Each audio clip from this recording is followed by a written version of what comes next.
पिछले एपिसोड में हमने देखा सुजाकू के FLEIJA के फायर करने के बाद पूरी सिटी तबाह हो गई और जीरो रोलो से बात करके ननाली से बात करना चाहता था। अब आगे एपिसोड की शुरुआत में हमें पता चलता है कि लगभग 10 मिलियन लोग मारे जा चुके हैं और टोक्यो सेटलमेंट खत्म हो चुका है। आगे हम नीना को देखते हैं। वह पूरी तरह से शॉक्ड होती है कि सारे लोग मारे जा चुके हैं। दूसरी ओर सुजाकू को देखते हैं। वह भी शॉक्ड हो चुका होता है क्योंकि उसकी वजह से सारे लोग मारे गए हैं। चिनो भी शॉक्ड होता है। सारे लोग शॉक्ड रह जाते हैं। आगे हम टोडो को देखते हैं। टोडो जीरो को बताता है कि अब हम यहाँ नहीं रह सकते, लेकिन जीरो कहता है सभी फोर्सेस को ननाली के खोज में लगा दो, जिस पर टोडो बताता है ऐसा करना सही नहीं होगा, सब खतरे में है। जीरो चिल्लाते हुए कहता है तुम्हें क्या लगता है मुझे उन सब की परवाह है? ननाली को ढूंढो, यही तुम सबकी टॉप प्रायोरिटी है। सारे फोर्सेस को ननाली के खोज में लगा दो।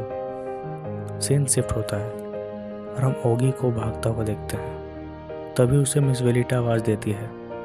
दूसरी ओर हम प्रिंसेस कॉर्नेलिया को देखते हैं, जिसे डायहार्ड भागते हुए पकड़ लेता है।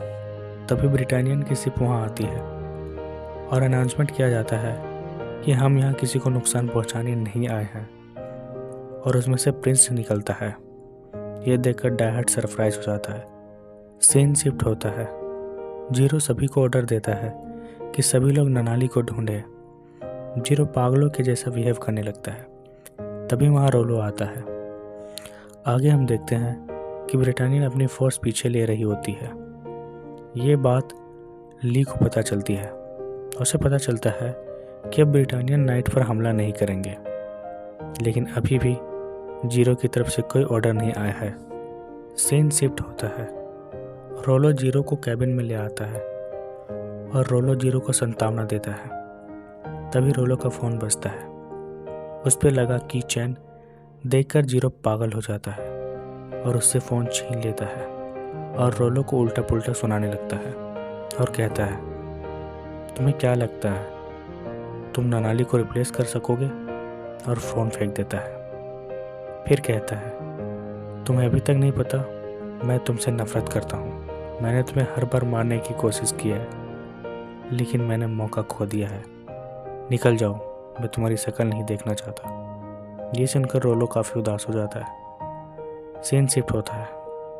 नीना को बहुत बुरा लगता है क्योंकि उसी ने ही बॉम्ब बनाया था, जिसकी वजह से सारे लोग मारे गए। सीन शिफ्ट होता है। नेट्स जीरो को कॉल लगाते हैं, लेकिन जीरो कॉल रिसीव नहीं करता है, जिस वजह से नाइट्स डिसाइड करते हैं कि वे लोग जीरो के बिना ही प्रिंस के साथ मीटिंग करेंगे। आगे हम कैलन को देखते हैं। वो जीरो को खोजती हुई आती है।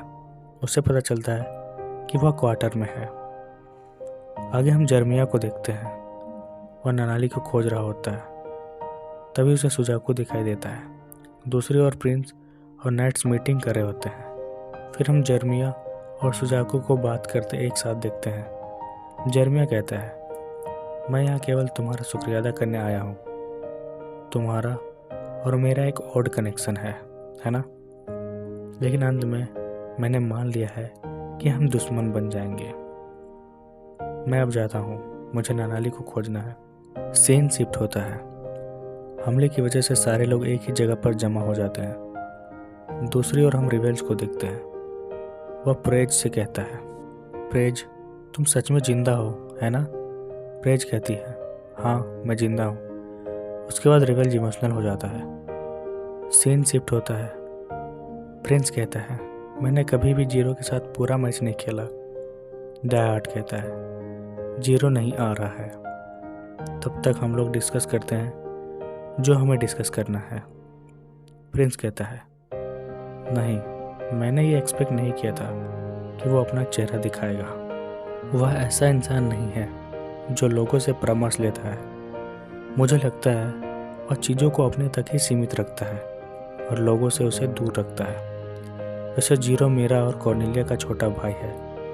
ये सुनकर नाइट्स चौंक जाते हैं। प्रिंस एक एक करके लेयूस का राज सबको बता देता है कि लेयूस ही जीरो है उसके पास जीएस का पावर है और बहुत कुछ। नाइट्स को यकीन नहीं होता। तभी प्रिंस सुजाको और लेउस के बीच हुई बातचीत नाइट्स को सुनाता है और इस बात का कंफर्मेशन ओगी कर देता है कि प्रिंस जो भी बोल रहा है वह सच बोल रहा है। उसके बाद नाइट्स को डिटेल्स दिखाए जाते हैं। जितने भी जापानी मरे थे उन सब की वजह जीरो था, जिस वजह से नाइट्स को यकीन हो जाता है। आगे कॉर्नेलिया बताती है, हमने जीरो को सूचित किया था FLEIJA के इस्तेमाल से पहले। हम नहीं चाहते थे कि फालतू में युद्ध हो। ये सब सुनकर सभी लोग गुस्सा हो जाते हैं। प्रिंस कहता है, क्या तुम जीरो को मेरे हवाले करोगे? ओगी कहता है, एक कंडीशन है, जापान को वापस कर दो। दूसरी ओर हम सुजाको को देखते हैं। उसके बाद हम जीरो को देखते हैं। सीसी कहती है, मास्टर क्या आपके कहीं चोट लगी है? अगर चोट ऐसी जगह लगी है जहां आपका हाथ नहीं पहुंच सकता तो मैं वहां पहुंच सकती हूं। जीरो कहता है, सही कहा, ऐसी ही जगह है जहां मैं नहीं पहुंच सकता। तभी कैलन वहां आती है। कैलन कहती है, ओगी ने तुम्हें स्टोर रूम में बुलाया है। मैंने पूछा नहीं कि उसने तुम्हें क्यों बुलाया है। तभी सीसी कहती है, मास्टर आप कपड़े उतारो, मैं अपना बेस्ट दूंगी। ये सुनकर कैलन चौंक जाती है। जीरो बताता है कि सीसी की मेमोरी चली गई है, वो भी मेरी गलती की वजह से। सीसी अब जा चुकी है। आगे हम देखते हैं कैलन और जीरो नाइट्स के पास जाते हैं, लेकिन तभी नाइट्स दोनों को सरेंडर करने को कहते हैं। ओगी कहता है, हमें तुम्हारे जीएस के बारे में पता चल गया है। आगे डायहार्ट जीरो को उसके मरने की स्क्रिप्ट सुनाते हुए रिकॉर्डिंग करता है और कहता है, लेजेंडरी जीरो अपने सपने को पूरा करते करते युद्ध में शहीद हो गए। ये सब सुनकर जीरो को कुछ समझ नहीं आता है। नाइट्स कहते हैं, तुम्हारी वजह से हमारे दोस्त मारे गए। कैलन जीरो को सेव करते हुए कहती है, हम लोग इतनी दूर बस जीरो की वजह से ही आए हैं। नाइट्स कहते हैं, दूर हो जाओ, क्या तुम्हें भी जीरो के साथ मरना है? अब ये मत कहना कि इसने तुम पर भी जीएस का इस्तेमाल किया है। कैलन जीरो से पूछती है, बताओ जीरो, मैं तुम्हारे लिए क्या हूँ? तभी जीरो प्रिंस को देख लेता है। वह सब कुछ समझ जाता है। कैलन कहती है, प्लीज़ बताओ मुझे। जीरो हंसने लगता है और कहता है, फाइनली बेवकूफ़ो, तुम लोग समझ गए। मैं तुम लोगों का इस्तेमाल कर रहा था। तुम लोग मेरे लिए कुछ नहीं, बस एक प्यादे हो। कैलन, तुम सबसे स्पेशल हो खेल के लिए। ये सब मेरे लिए बस एक खेल है। कैलन चली जाती है। सभी लोग जीरो को मारने के लिए निशाना लगाते हैं। जीरो कैलन से कहता है, कैलन तुम्हें जिंदा रहना होगा। नाइट्स फायर करने वाले होते हैं। तभी रोलो वहाँ आता है और जीरो को बचा लेता है। फिर नाइट्स फायर करने वाले होते हैं। तभी रोलो अपने जीएस का इस्तेमाल करता है और वहाँ से भाग जाता है। जीरो उसे रुकने के लिए कहता है, लेकिन रोलो नहीं रुकता है। अन्या उसका पीछा करती है और अटैक करती है, लेकिन जीरो और रोलो बच जाते हैं। जीरो कहता है, मेरे जीने का अब कोई मतलब नहीं है, मैं जीना नहीं चाहता। लेकिन रोलो बार बार अपने जीएस का इस्तेमाल करता है। सारी आर्मी दोनों को पीछा करती है और अटैक भी करती है, लेकिन दोनों बच जाते हैं। जीरो फिर कहता है, मैं जीना नहीं चाहता हूँ। रोलो कहता है, मैं भी जीना नहीं चाहता हूँ। मेरी पूरी ज़िंदगी मेरा इस्तेमाल किया जा रहा था। जीरो कहता है, रोलो तुम ऐसा क्यों कर रहे हो? रोलो कहता है, मेरा केवल इस्तेमाल किया जा रहा था, फिर आपने भी मेरा इस्तेमाल किया। हो सकता है आपने पूरा समय मेरा इस्तेमाल किया हो, लेकिन वो जो वक्त मैंने आपके साथ बिताया है वो वास्तव में था। शुक्रिया उन सभी यादों के लिए जिनकी वजह से मैं इंसान बन पाया हूँ। आगे हम देखते हैं बार बार जीएस के इस्तेमाल से रोलो का हार्ट कमज़ोर हो जाता है और रोलो जीरो को बचाकर एक जंगल में ले जाता है। जीरो कहता है, तुमने मेरी जान क्यों बचाई रोलो?